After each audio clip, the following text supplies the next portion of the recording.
झारखंड में आईएसआईएस आतंकी दानिश का ठिकाना सामने आ गया है। दानिश के घर में चलता था आईएसआईएस का रिक्रूटमेंट कैंप। बड़ा खुलासा हुआ है। दानिश के घर में जमा किया जाता था बारूद और विस्फोटक। भारत में हमले के लिए विस्फोटक किया जाता था जमा। पाकिस्तान से ऑनलाइन क्लास भी चलाई जाती थी। तो झारखंड में रहता था ये संदिग्ध आतंकी और दानिश के घर से आईएसआईएस का रिक्रूटमेंट कैंप तक चल रहा था। और एक और बड़ी खबर आपको बता दें, देश के बड़े वीवीआईपी थे आईएसआईएस के निशाने पर। ये खुलासा, ये पर्दाफाश हुआ है। आईएसआईएस के आतंकियों से पूछताछ में ये जानकारी मिली है कि आईएसआईएस के निशाने पर बीजेपी आरएसएस के बड़े नेता रहे। आतंकी दानिश के ठिकाने पर थी बम बनाने की फैक्ट्री। विस्फोटक बनाने का सामान भी बरामद हुआ है।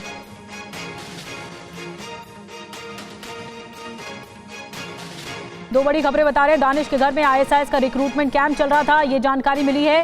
विस्फोटक बनाने का सामान भी मिला है। देश के बड़े वीवीआईपी आईएसआईएस के निशाने पर थे और यहीं से ही रिक्रूटमेंट कैंप चल रहा था।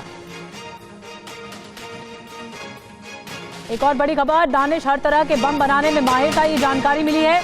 दानिश अपने ठिकाने पर विस्फोटक तैयार करता था। सोनरेखा नदी में ट्रायल करके फेंक देते थे। बम की ताकत को आजमाया जाता था। ये दानिश के बारे में जानकारी मिल रही है। रांची में तबारक लॉज में दानिश का ठिकाना भी था।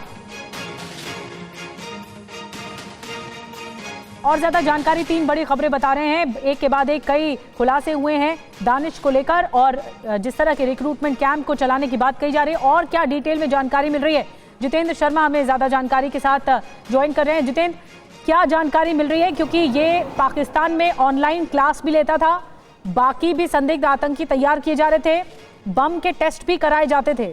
क्या कुछ जानकारी और मिल पाई?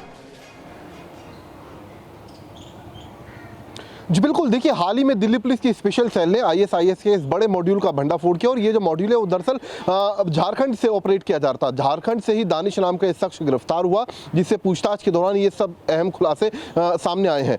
पता चला कि दानिश तबरेक एक लॉज है, वहाँ पर बतौर पेइंग गेस्ट वहाँ पर रह रहा था और वहीं बैठकर वो बाकायदा ऑनलाइन बम बनाने की ट्रेनिंग ले रहा था। अपने पाकिस्तानी हैंडलर के लगातार संपर्क में था और जो बम उसने बनाया उसको बाकायदा चेक करने के लिए, उसकी इंटेंसिटी चेक करने के लिए उसे नदी में फेंक कर फोड़ा जाता था, ताकि पता चल सके कि आखिरकार वो कितना ताकतवर है, कितना नुकसान वो कर सकता है। इसके अलावा जो पाकिस्तानी हैंडलर है उसी के इशारे पर जो टेक्निक थी बम बनाने की, वो बाकायदा अपने सिग्नल एप्लीकेशन पर बनाए गए दो ग्रुप, इनमें से एक का नाम बिजनेस ग्रुप था, दूसरे का नाम इंटर्न ग्रुप था। इन दोनों ग्रुप्स के अंदर डाला करता था ताकि जो दूसरे आतंकी हैं या फिर के जिहादी हैं उनको बम बनाने की ट्रेनिंग दी जा सके। तो कहा जा सकता है कि जो दानिश है वो इस मॉड्यूल को कहीं ना कहीं इसका अहम किरदार था, सीधे तौर पर पाकिस्तानी हैंडलर से जुड़ा हुआ था और उसी के इशारे पर ना सिर्फ हिंदुस्तान के अंदर तमाम बड़े वीवीआईपी लीडर्स, इसके अलावा कई वीवीआईपी लोकेशन और धार्मिक स्थलों को आने वाले वक्त में, यानी कि जो फेस्टिव सीजन आने वाला है उसमें टारगेट करने की फिराक में लगा हुआ था। जी शुक्रिया आपका जितेंद्र, जानकारी देने के लिए। नजर बना के रखिए, तो कई बड़े खुलासे हुए हैं दानिश को लेकर और आईएसआईएस मॉड्यूल को लेकर।